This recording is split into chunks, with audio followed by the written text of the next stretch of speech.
Hello internet world, welcome to a very exciting video. One of the first actual Mac hardware videos that I've done in quite a few years, because it's been quite a while since Apple have released something as good as this, and I have had Mac Minis before. This particular unboxing is of the top spec, so this is a built to order Mac Mini. This is the Core i7 3.2 GHz, so the top specification 6-core CPU that you can actually specify for the new 2018 Mac Mini. It's also got 512 gigabytes of solid state storage or flash storage. It's got the standard gigabit Ethernet in here. I didn't upgrade that to 10 gigabit Ethernet, and I kept the memory at 8 gigabytes, and I'll let you know why I kept it at the standard 8 gigabytes very shortly. It's in space grey. It's got a full desktop processor in here, so it should actually perform extremely well. Later on in this video, I will let you know what I've got planned for this Mac Mini as well. That's if it stays. It's got to perform well, and then it may well stay on the channel. So let's just pop that down very quickly on the desk. This is a live broadcast. Different time of day for a live broadcast for me as well, because this was quite a late delivery for me today, but it means that more of you can tune in, which I'm really grateful for. This is live. Let's have a look inside the live chat. We've got Peter Westerland, Aaron Stoy, Golden Solution, Angelo Costa, Dean Sturrock, Lee, Sumyu Nath, 69 Erwin, the indie gamer as well, all in the live chat. Thank you very much for tuning in. I really do appreciate it. Because this is a live broadcast, you can of course use the live chat or the super chat. If you are watching this after the live broadcast on the main Geekanoids channel, then please do use the comment section below as well. If you're new to the channel, hit the subscribe button. It's well worth it. So anyway, I will take some questions a little bit later on about the Mac Mini or tech in general, but let's try and keep it on topic for the Mac Mini. But let's get the unboxing done. I think we should do that straight away and have a look what's inside the box. So this is what the box looks like, as you saw when I started. It's got Mac Mini printed on this side. On the back it's just got the serial number and the specification, which I already ran over, but I will just let you know again. So it's the 6-core i7 3.2 GHz, 8 GB RAM, 512 GB storage, and standard gigabit Ethernet on here. Let's get my trusty scissors and just let's just go down the side there. There we go. Let's get this open and have a good look at this. Really excited about this as well, because Apple kept a nice array of ports on the back of the Mac Mini for 2018. They also gave us desktop class processors in here, and Thunderbolt 3 as well. And when I tell you what I've got planned for this, assuming it stays in my collection of Macs, you're going to be very excited. So here we go. Let's just take the sleeve off. So it's got an outer sleeve which actually reveals the Mac Mini sitting on the top there. So no top to the box, we've just got this outer sleeve that comes off. That is it. And then the Mac Mini is actually displayed on the top in all its glory, with a little tiny pull tab just to lift it up. Not sure if I can do this one-handed. Here we go, let's go this way around. So we lift this up out of the box, and let's pop the Mac Mini to one side. This is the Mac Mini. Look how small it is. I've had these before, and they're great machines, absolutely fantastic. Let's just pop that down to one side and have a look inside the bottom of the box. So we've got a little piece that comes out here. This is now no doubt going to contain the power cord. There we go. Oh, so nicely. I just love the way Apple do this. Look at how this is packed. It's all bundled up really neatly. So a nice sort of space grey. It isn't black, it's space grey to match. Power cord, 3-pin UK plug on this end, and then the IEC or is it figure 8 connector on the other end, going the back of the Mac Mini. No external power brick because the power supply is internal. Then we've also got this little bit of packaging here, and then that is it. There is nothing else inside the box. That is it. Let's pop that on there. So let's have a look inside here. Because this is hardware, we should have some Apple stickers in here. We've got a little pamphlet that says Mac Mini on the front. And then inside here, it just tells us how to get things up and running, about all of the ports. We've also got another sheet here which is just some extra information. Then we've got some general warranty information as well, little booklet, and we have got some stickers. Unfortunately, unlike the MacBook Air, so with the MacBook Air, if you buy the silver one, you get white stickers. Space grey, you get space grey stickers, as far as I know. Gold MacBook Air, you get gold stickers. With this, we get the standard white ones. I wish they were space grey, but alas, they're only stickers. They're not going to really be used for anything. Let's have a look at the actual Mac Mini itself. Let's peel this off. Oh, it's a nice colour. Looking at this though, it looks a little bit darker in colour than my space grey MacBook Pro. So this is the Mac Mini. Very nice looking. Now, we can't see any ports at the moment because everything's covered by an additional sticker. So let's just peel this off.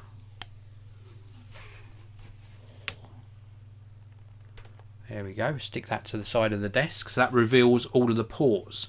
Now we'll have a look at the ports very shortly, but just to let you know, there's a little light on the front here, which will obviously come on when the machine's turned on. There's the Apple logo on the top. It's got a little bit of reflection to it. And then of course this is now in space grey, so really nice colour. Love the colour of this. We've got nothing on the sides, and then round on the back we've got all of the ports. Let's come in a little bit closer and show you all of these ports. So here we have got, let's just get this to focus on the ports. There we go. So here we have got the connection for the power supply. Then we've got the Ethernet socket, happens to be gigabit Ethernet. You can upgrade this to 10 gigabit Ethernet if you want to. And then we've got not one, not two, not three, but 4 Thunderbolt 3 ports, USB-C backward compatible. Then we've got HDMI. Then we've got 2 standard USB 3 sockets. They might be USB 3.1, but let's say USB 3 for now. And then we've got a headphone socket there as well for plugging in a pair of headphones. So 3.5mm audio jack. This slot at the bottom, which looks like it could have been used, just saying here, this could have been used for some sort of external or modular expansion. This is just ventilation. There's a little tiny grill. If my studio light picks it up, there's a little tiny grill sitting behind this, and this is just like an exhaust for the fan.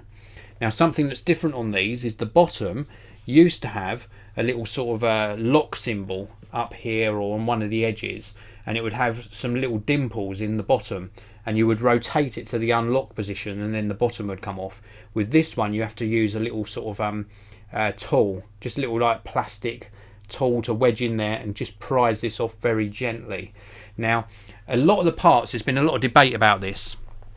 They mentioned during the keynote presentation where they announced this new Mac Mini that they're using standard SODIMM memory in here. The SODIMM memory is in fact in slots, so you can upgrade it yourself. It's not easily accessible. You need to remove the bottom. Then there's a little antenna for the Bluetooth that you need to remove. There's a screw and then a little stop that you pull off. And then once you're inside the main part of the machine, you have to unscrew the fan and remove the fan assembly. Then you have to undo another couple of screws holding the motherboard in place and literally slide the whole motherboard out. Then you have to remove 4 more screws off of the cage that goes around the 2 SODIMM memory modules, and then you can release those. There's like little rubber grommets either side. You release those rubber grommets and then you can replace the memory. It says in the documentation, now I talked to Apple about this before actually ordering this. I talked to a representative and said, is it user upgradable? And he said yes, 100% it's user upgradable. Looking at the documentation now, apparently it is upgradable but only by an authorized service center. So I'm not sure, I'm not saying this 100%, but I would read from that if you do it yourself and you cause damage to the internals of this, then you're voiding your warranty. If you don't cause damage, then everything's hunky-dory and nothing's going to go wrong with the Mac Mini anyway. But if you ever come down the road of having to have this serviced and you have upgraded the memory yourself, as far as I know, in my opinion, from reading the documentation, it's not a user upgradable part. But alas, if we take a look on my desk here, the reason I went for the 8GB model on here rather than upgrading it at Apple's ludicrous prices, ridiculous prices in fact for upgrading. You can actually upgrade this to a maximum of 64 gigabytes. 64 gigabytes means you need two 32 gigabyte modules, which is very, very expensive. Crucial Technology very kindly partnered up with me for this video, and they've sent out two 16 gigabyte modules. This is what the modules look like. So it's standard SODIMMs. So they sent me out these. These are DDR4 2666 SODIMMs 1.2 volt CL9. Now the part number on this, I'll show you this so that you can pause the video and actually read that part number, assuming it's in focus nicely for you. I will read it out for you as well. The part number is the CT16G4SFD8266. I'll put details of that particular part number in the video description area, and also a link to the Crucial Technology website. And then you can do the upgrade. If you're capable of doing it, you could do the upgrade yourself. Do take advice from Apple. A little bit of a disclaimer from me. If you go breaking your Mac Mini, don't come crying to me. Do take advice from Apple. It might be worth contacting an authorised repair centre and saying, I've got hold of the memory. How much will you charge me for popping this in? Because even adding together their service charge and the memory cost, it will probably work out cheaper than Apple's premium price memory upgrades. The only thing that you can't really upgrade, of course, on here is the integrated graphics, which aren't great, and you can't obviously upgrade the storage. You need to get that done when you order this. Thus, I upgraded this to 512 gigabytes. You can go all the way up to 2 terabytes internal storage on here if you need to. So what are my plans for this? Well, I'll tell you that in a short while. Let's have a look first of all inside the live chat. There's plenty of you watching.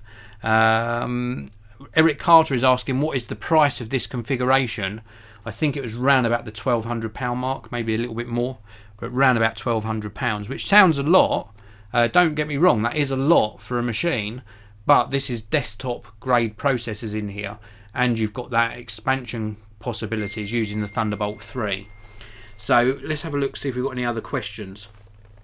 We've also got the Indie Gamer asking how it's going. It's going absolutely fine. Thank you very, very much for tuning in. Also Muttley in the live chat. Aaron Stoy, Dave's face peeling off the protective film. I'll have to watch that back now that you've mentioned that. Was I concentrating? Was it worth screenshotting? Seiju Matthew, how is the performance and whether we can upgrade by ourselves? I think I've just covered that about the upgrading possibilities. Don't know what the performance is like yet because I've only just unboxed it. But from what I've seen in reviews that have come out already or in speed tests, the performance is pretty darn good on this one. Peter Westerland, do you think Apple will launch a display in the next 6 months? No. Apple are out of the display business. They cancelled doing all their Thunderbolt displays a few years back. They sort of partnered with LG when really it was just an LG monitor that Apple had some input in, and that's the way they're going. So they're still selling the LG ultrafine displays. So anyway, what have I got planned for this? Well, at the moment, sitting here on my desk is an ultra-wide display. The Mac Pro is running that at the moment. The Mac Pro is still fine. It works fine, but I'm probably going to sort of demote that to another setup. This will probably, if it performs well enough, reside on this setup here. So it will be running the live broadcasts. I'll also be doing some video editing on here. And what I plan, if this stays in my arsenal of kit, what I plan to do with this is actually put an external GPU on here. I'm considering either the Blackmagic eGPU Pro or the Razer Core X and putting a Vega 64 graphics card in the Razer Core X. The reason I like the look of the Blackmagic eGPU Pro, even though it's non-upgradable, is of course I can plug in via Thunderbolt 3 into the Razer version of eGPUs, and then that also gives me like a hub. It gives me some extra USB sockets, it gives me another Thunderbolt out socket. I think it also gives me HDMI, and it runs very quietly. In stark comparison, the Razer Core X eGPU actually only has one Thunderbolt 3 socket on it, but it's really nicely designed. It's got a louder fan in it, and then of course you've also got the fans of the graphics card you put in.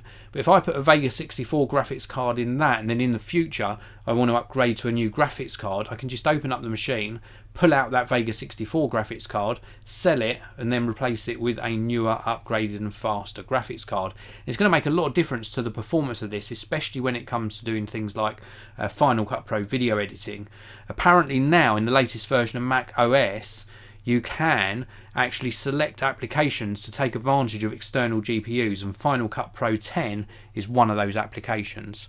So that is the plan, but I'm unsure yet. I need to do some tests with this, and I'll either update you in another live broadcast or update you on Twitter. If it's good news and this stays, you'll see another video. If it's bad news and this goes, it'll probably be a tweet or an Instagram post. So stay tuned to my social media for that. I'm Geekanoids on those other platforms as well. So anyway, let's take a look inside the live chat again before I wind up this broadcast. I want to say thank you, first of all, to everyone who's tuned in. I really do appreciate it. We've got Aaron Stoy saying, I did have my concentration face on when peeling off the plastic on this machine. Patrick Sullivan agreeing it'd be awesome to see this upgraded, sort of a pimp my Mac Mini type video might be coming. I've got high hopes for this machine. I think the only thing that would sort of make me possibly not do it is, one, if the performance isn't good, but two, if we hear some more rumours about the new Mac Pro coming out next year. If a new modular Mac Pro came out, something like a Mac Mini, but maybe sort of one that you could add on to and stack and easily upgrade, sort of some sort of modularity to it, then that well may make me change my mind. But that'd have to happen pretty quick, because I've only got like a week or 10 days to decide what I'm going to do with this. So anyway, that is it for this video. Thank you very much for tuning in. If you're watching this on the main channel now and you're not watching live, you've got any questions at all about the Mac Mini, the 2018 version, then please do pop them down in the comments section below. If you enjoyed the video, and I really hope you did, please do hit that like button. If you're new, subscribe, and I'll see you in another video very, very soon.